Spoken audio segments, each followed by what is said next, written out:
말 몇 번 섞어보고 이 사람 이상하다, 멀리해야겠어, 혹시 나르시시스트인가? 라고 알아차릴 수 있다면 정말 편하지 않을까요? 말이란 건 그 사람의 정신을 반영해요. 언어는 사고의 산물이다 라는 말처럼요. 말투, 말버릇을 통해서 충분히 그 사람의 심리를 유추해 볼 수 있어요. 오늘은 말버릇으로 나르시시스트 감별하는 방법, 나르의 말에 대처가 어려울 수밖에 없는 이유, 그리고 실용적인 대처법까지 준비했으니까 끝까지 듣고 활용해 보시길 바랍니다.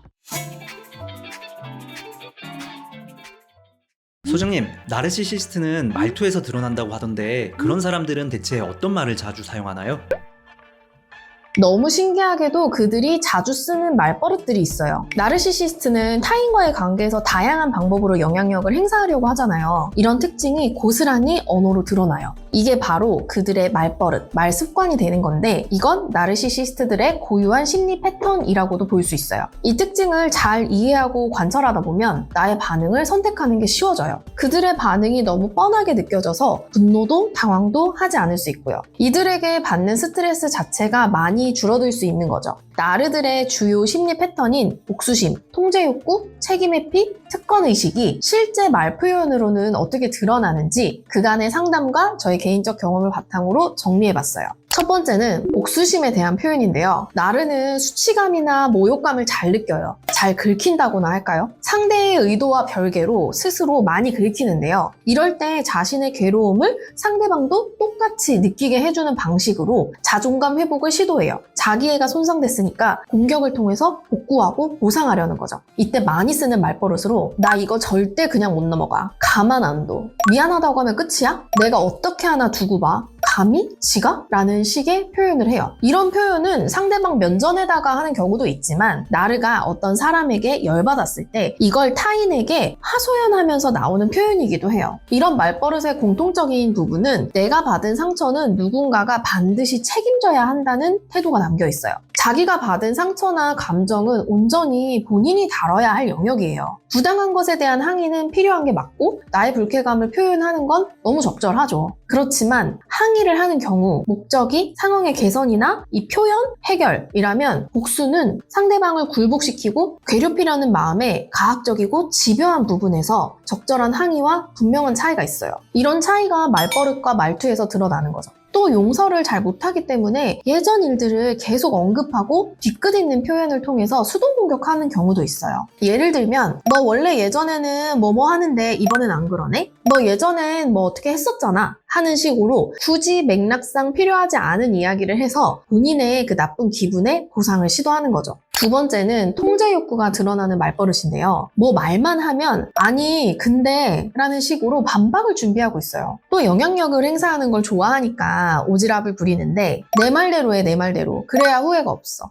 거봐, 내가 너 그럴 줄 알았어. 안 봐도 뻔해. 결국 내 말이 맞았지? 라는 식의 부정과 단정의 표현을 엄청 당당하게 사용해요. 이런 표현들에는 상대의 판단을 신뢰하지 않고 자신이 정답을 쥐고 있다, 그 전제가 깔려 있어요. 결국 상대를 주체적인 존재로 인식하는 게 아니라 지도받아야 할 사람으로 여기고 의사결정과 감정의 흐름까지도 좀 통제하려는 태도인 거죠. 그래서 이런 말을 자주 듣다 보면 나도 모르게 그 사람의 말이 사실이든 아니든 그 기세에 휘둘려서 스스로를 의심하게 되고 그 사람 말을 따랐어야 했나? 라는 후회가 들 수도 있어요. 상대방이 스스로를 의심하고 결정에 후회감이 들게끔 만드는 게 이들이 좋아하는 반응인 거죠. 세 번째 특징으로 회피적으로 방어할 때 사용하는 말버릇을 생각해봤는데요. 사과해야 하거나 본인의 행동을 인정해야 할 때 자주 쓰는 표현이에요.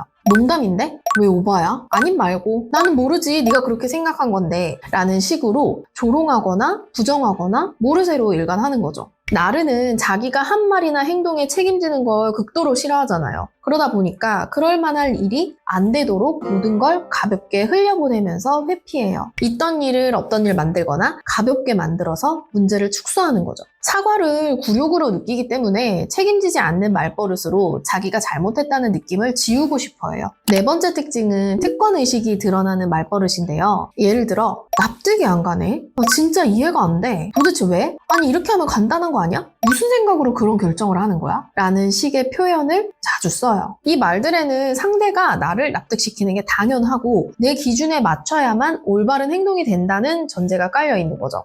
즉, 자신은 마치 판단자나 심사위원이라도 되는 양, 상대의 결정, 감정, 선택을 신문하듯이 검열을 하고 그 이유를 내가 수긍할 때까지 설명해라 라는 식으로 반복적으로 말해요. 굉장히 답답해하면서 가르치는 듯하는 말투가 특징이죠. 이런 태도는 단순한 질문이 아니라 사실상 상대를 아래에 두고 평가하려는 심리에서 좀 비롯돼요. 그래서 질문처럼 보이지만 실제로는 비난, 조롱, 통제의 메시지가 담겨 있어요. 이런 사람들은 대부분 자기 중심적이고 공감 능력이 부족해요. 상대의 입장을 이해하려는 의도보다는 내가 이해를 못하면 틀린 거야. 나의 기준에서 벗어나는 건 비합리적이야. 라는 태도로 일관하면서 대답을 종용해요. 근데 이걸 듣고 있다 보면 짜증은 나는데 마치 진짜 설명해야 할 것 같은 압박을 느껴요. 물론 회사 상사에게나 나의 일에 충분한 납득이 필요한 관계가 있죠. 지금은 그런 관계를 이야기하는 게 아니라 평등하고 친밀해야 하는 관계에서 이런 식의 대화가 나오는 경우를 얘기하는 거예요. 결국 이런 말버릇은 자신은 상대방을 이해하려는 노력 없이 마땅히 상대가 나를 설득해야만 한다는 인식, 이런 비대칭적인 관계를 당연하게 여기는 무의식적 특권 의식이 표현된 거예요. 이들이 진짜 원하는 건 이해가 아니라 자신의 기준을 중심에 두고 모든 걸 그거에 맞게끔 끌어오려는 마음인 거죠.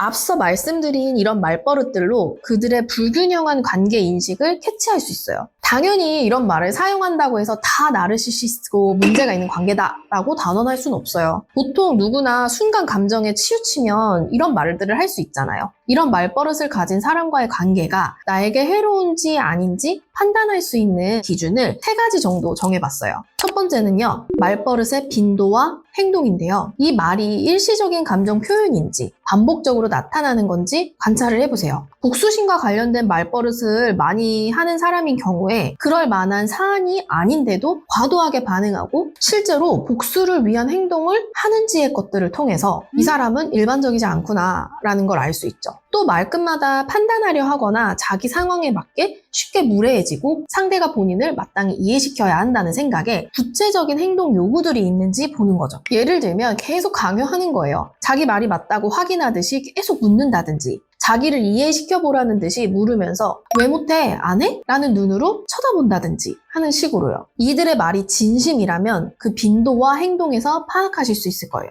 두 번째는요, 관계의 균형을 보는 건데요. 누가 주로 이런 말을 사용하느냐 인 거예요. 이런 표현이 한 사람에게서만 나오는지 서로 주고받는 관계 형식인 건지 확인을 하는 거죠. 서로 이런 말버릇을 주고받는 관계라면 그 안에는 힘의 균형이 상대적으로 유지되고 있을 가능성이 있어요. 물론 건강하다고는 단정할 수 없지만 서로 표현하고 반박할 수 있는 여지가 있다면 그 관계는 어느 정도 상호작용의 균형이 있다는 뜻이죠. 반대로 한 사람만이 이런 말버릇을 지속적으로 사용하고 다른 한 사람은 일방적으로 듣기만 하거나 조심하고 위축되는 모습을 보인다면 그건 관계의 힘이 한쪽으로 쏠려 있다는 의미일 수 있어요. 상대방의 말에 반복적으로 상처받고도 표현조차 못한다면 그 관계는 이미 위계적이고 통제적인 구조로 굳어져 있을 가능성이 큰 거죠. 그런 말을 하는 사람 따로, 듣는 사람 따로의 구조인지 관찰이 필요해요. 세 번째 기준으로요, 말에 책임지는 태도인데요. 무의식적으로든 순간적 감정에 의해서든 말을 조금 심하게 할 때가 있잖아요. 근데 이런 표현을 한 뒤에, 그러니까 좀 진정이 됐을 때 어떤 태도를 취하는지 보는 거예요. 말을 뱉은 후에 자기 말로 인해서 상대가 충격을 받거나 상처를 받았을 수 있다는 걸 자각하고 사과하거나 수습하려고 하는지를 살펴보는 거죠. 반대로 그걸 왜 그렇게 받아들여? 라며 회피하거나 그건 네 문제지 라며 책임을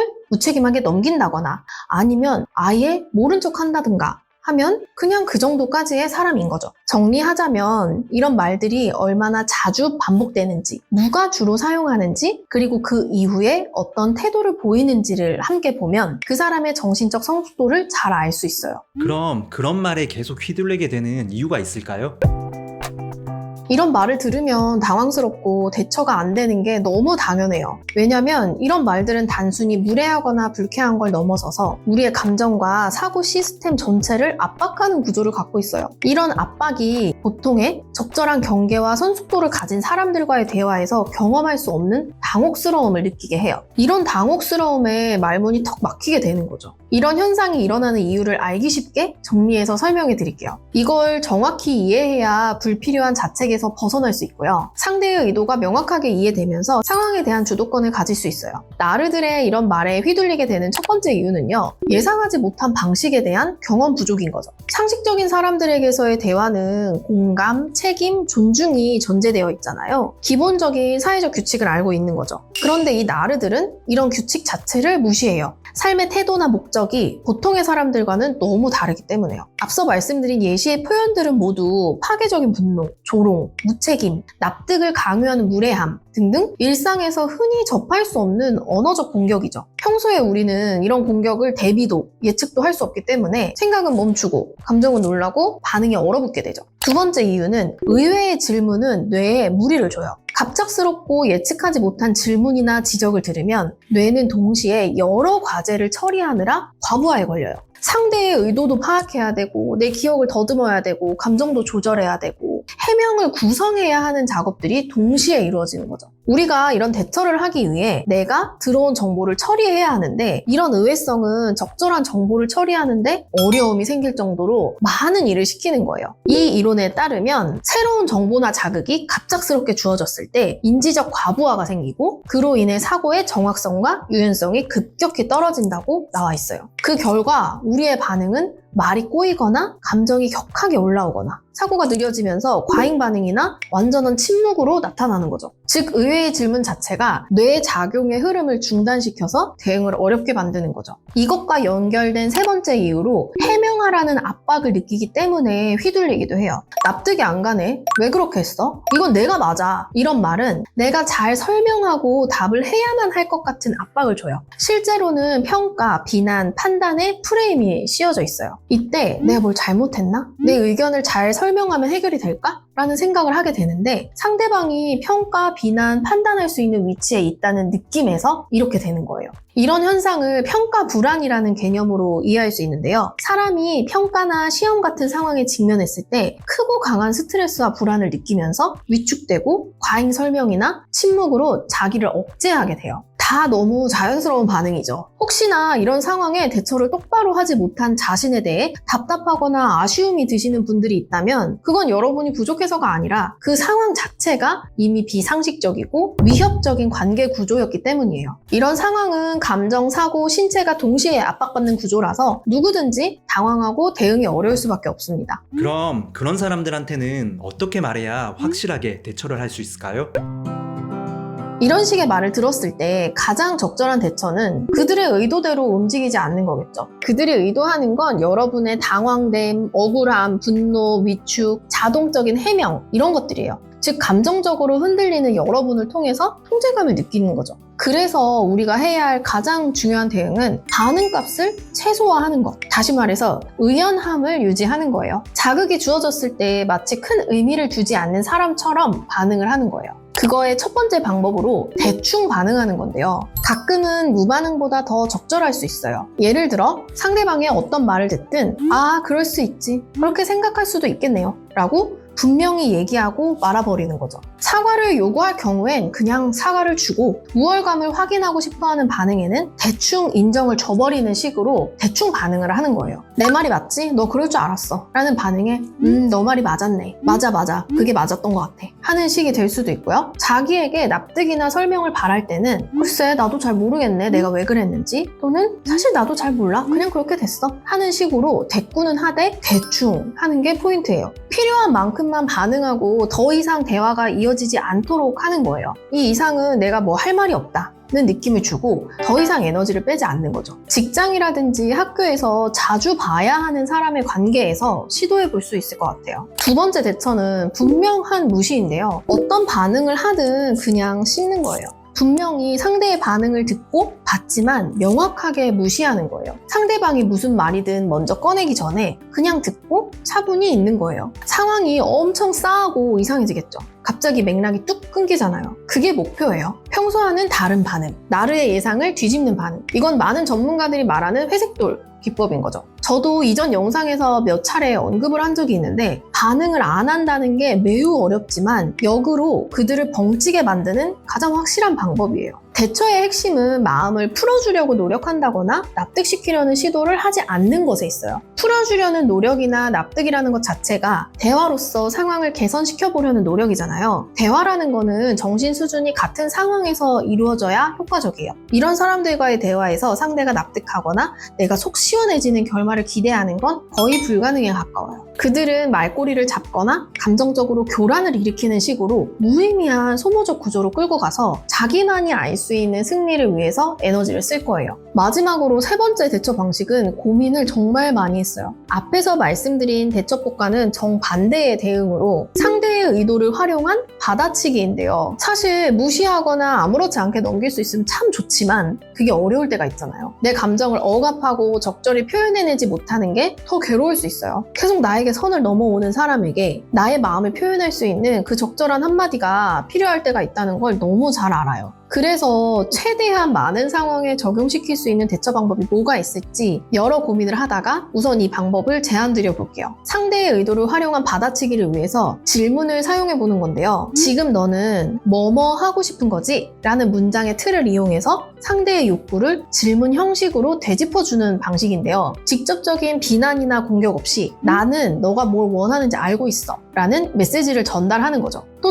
상대방에게도 자기가 어떤 말을 하고 있는지 지금 본인이 어떻게 보여지는지 한 번쯤 생각해 볼 수 있게 하는 방식이거든요. 이런 방식은 통제 욕구나 특권의식, 회피성 말버릇을 사용하는 사람에게 시도해 볼 수 있을 것 같아요. 예를 들어 지금 상황이 너 말대로 되는 게 중요한 거지? 지금 너는 그걸 납득하는 게 중요한 거야? 당신은 지금 이 상황이 농담으로 흘러가야 편안한 거죠? 지금 내가 오버하는 상황으로 흘러가길 바라는 거지? 와 같은 표현들이 이에 해당해요. 이렇게 질문으로 끝내는 이유는요. 상대방의 의도를 파악하는 기능을 하기도 하고요. 상대방이 상황과 분위기를 주도하려는 것에 제동을 거는 거죠. 질문을 했으니까 대답이나 반응은 상대방에게서 나오겠죠. 그래서 질문을 한 사람에게 주도권이 생기는 효과를 기대해보는 거예요. 이후에 나의 대응은 상대방의 반응을 보고 결정할 수 있겠죠. 말도 안 되는 소리를 할 경우엔 그냥 대처 방법 1번이나 2번을 사용해 볼 수도 있고 여력이 된다면 그런 반응이 나에게 어떤 느낌을 느끼게 하는지 말을 해볼 수도 있고요. 예를 들어 당신의 의도가 어떠어떠하게 느껴져서 기분이 나쁘다 또는 억울하고 불쾌하다 분명한 감정 단어를 사용해서 전달해 볼 수도 있겠죠. 정말 심각한 나르라면 이런 표현들 뒤에 더 기분 나쁜 반응을 할 수도 있어요. 하지만 이런 대응을 해보는 것의 가장 큰 목적은 그럼에도 불구하고 내 표현을 실천한다는 데 있어요.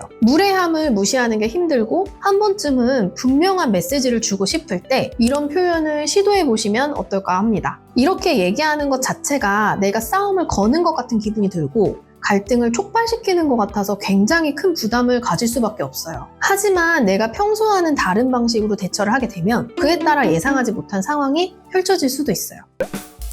오늘은 나르시시스트들의 특유의 말버릇과 그에 따른 대응에 대해 이야기를 해봤는데요. 다양한 상황과 관계에 딱 들어맞는 내용이 아닐 수는 있지만 최대한 적용 가능한 선에서 시도하는 데 도움이 되실 수 있도록 준비를 해봤어요. 어떤 분들은 이런 내용을 알고 바로 실천으로 옮길 수도 있고 또 어떤 분들은 머리로는 너무 알겠는데 선뜻 행동으로 이어지지가 않죠. 이 두 유형의 차이가 뭘까요? 이 차이에 대해 알기 위해서는 내가 타인과 관계를 맺을 때 느끼는 감정과 욕구에 대해 스스로에게 질문을 많이 해봐야 해요. 나는 관계에서 어떤 종류의 두려움, 기대, 희망을 가지고 있길래 새로운 관계를 정리하고 유익한 관계를 형성하는데 어려움이 있을까? 하는 식으로요. 관계에 있어서 내가 느끼는 감정은 무의식적 욕구와 이전의 관계 경험, 기억들과 모두 뒤엉켜서 작용을 해요. 내 안에서 이런 작용들에 대해 많이 알아야 나를 지키고 편안한 관계를 만들어 나갈 수 있어요. 오늘도 나에게 많은 질문들을 던져보시고요. 도움이 필요하다면 꼭 전문가를 찾아서 이야기 나눠보세요. 인간의 심리, 관계, 무의식에 대한 전문적 지식을 갖춘 전문가와 이야기를 나눈다면 나에 대해 다양한 관점을 가지실 수 있을 거예요.